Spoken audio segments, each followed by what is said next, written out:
मुंबईतील बेस्ट पतपेढीच्या निवडणुकीत ठाकरे बंधूंचा पराभव. संजय राऊत म्हणाले, या छोट्या निवडणुका आहेत. ठाकरे ब्रँड कधीही संपणार नाही. राजकीय क्षेत्रात धक्का देणारा निकाल best employees cooperative credit society निवडणुकीत समोर आलाय.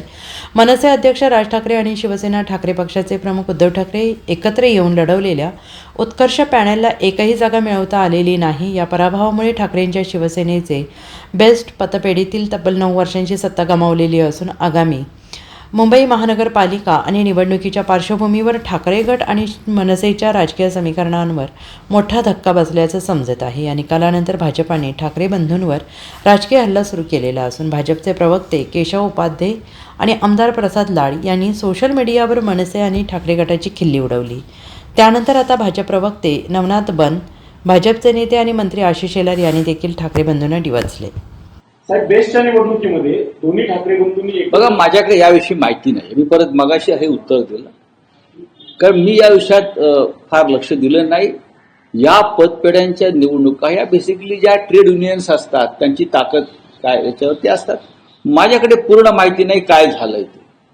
भारतीय जनता पक्ष म्हणतोय की ठाकरे ब्रँड फेल ठरला. ठाकरे ब्रँड कधीच फेल होणार नाही. मी जोपर्यंत माझ्याकडे या विषयावर पूर्ण माहिती येत नाही, काय झालं या निवडणुकीत, कशा प्रकारचे निकाल लागले, तोपर्यंत मी या विषयावर बोलणार नाही. पतपेढीची निवडणूक म्हणजे काय परीक्षा नाही, ही चाचणी परीक्षा सुद्धा नाही. लोक एकत्र आले, निवडणुका लढले असतील. ज्या युनियनचे जास्त सदस्य असतात बरं का, तिथे बऱ्याच काळापासून शरदराव यांची निवड हे आहे आणि शरदराव यांचं बहुमत महानगरपालिकेच्या त्या युनियनमध्ये असल्याची माझी माहिती आहे, मला माहीत नाही. त्याच्यामुळे त्यांना यश मिळण्याची शक्यता जास्त आहे. या निवडणुका पक्षीय बलावर लढल्या जात नाहीत.